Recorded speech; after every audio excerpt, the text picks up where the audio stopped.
ప్రతిపాడు నియోజకవర్గం ఉమ్మడి కూటమి అభ్యర్థి బుర్లా రామాంజనేయులు దాఖలు చేశారు. కూటమి లీడర్లు కార్యకర్తలతో ఏటుకూరు బైపాస్ నుండి భారీ ర్యాలీతో ప్రతిపాడు తహసీల్దార్ కార్యాలయంలో నామినేషన్ దాఖలు చేశారు. ప్రజాబలం చూస్తుంటే భారీ మెజారిటీతో గెలిపిస్తారని రామాంజనేయులు ధీమా వ్యక్తం చేశారు. ర్యాలీలో పాల్గొన్న ఉమ్మడి కూటమి నాయకులకు ప్రత్యేక ధన్యవాదాలు తెలియజేశారు. ఈరోజు పెద్దలు బుర్లా రామాంజనేయులు గారు తెలుగుదేశం, జనసేన, బీజేపీ కూటమి తరఫున నామినేషన్ ప్రక్రియని నియమ నిబంధనల ప్రకారం పూర్తి చేయడం జరిగింది. ఈ కార్యక్రమంలో ఇందాక రామాంజీ గారు చెప్పినట్టు ఎప్పుడో ఉదయం 8 గంటలకి మేము నామినేషన్ ప్రక్రియకి బయలుదేరితే 1:30కి 1:15కి ఇక్కడ చేరినటువంటి పరిస్థితి. అశేష ప్రజావాహి. నేను 2009లో ప్రతిపాడు నామినేషన్కి వచ్చాను. 2019లో కూడా ప్రతిపాడులో అభ్యర్థి నామినేషన్కి వచ్చాను.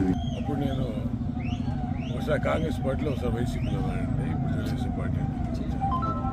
కానీ ఈ మూడో ఎక్స్పీరియన్స్ నాకు ప్రతిపాడు నియోజకవర్గంలో ఒక అభ్యర్థికి నామినేషన్గా పాల్గొనడం. కన్నీ విని ఎరగని రీతిలో భూమాత ఈనిందా అన్నట్టుగా ఇసుక వేస్తే రాలంత జనాన్ని నేను మరి దీన్ని బట్టి మీకు అర్థమవుతుంది, ప్రజలకు అర్థమవుతుంది. స్వచ్ఛందంగా ప్రజలు ఇళ్లలోంచి బయటకు వచ్చి తెలుగుదేశం కూటమికి రామాంజనేయులు గారికి ఎంత భారీ ఎత్తున మద్దతు చెప్పారో ఇది అర్థమవుతుంది. స్వచ్ఛందంగా వచ్చారు.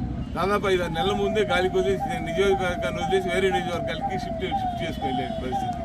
ప్రభుత్వం ఎట్లా ఉందో దాన్ని ఒకదాన్ని చూస్తే తెలిసిపోతా ఉంది. ఈరోజు దాదాపు 9 ఇయర్గా ఈ ప్రాంతాన్ని గంటి పెట్టుకొని సమస్యల పరిష్కారం చేయడం కోసం రామాంజనేయులు గారు తిరుగుతూ ఉన్నారు.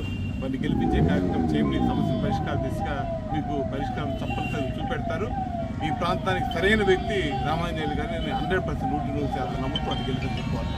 అదే గారు పూర్తి నమ్మకంతో ఆయనే 2 సంవత్సరాల నుంచి ముందు నడిపిస్తూ ఉంది. రామాంజనేయులు గారిని ఆయనే ముందు నడిపిస్తుంది ఈ కార్యక్రమాన్ని అంతా కూడా. ప్రతి నామినేషన్ ఎండకు సంబంధించిన నియోజకవర్గాన్ని పూర్తి నడిపించే కార్యక్రమంలో ఆయనే ఉన్నారు.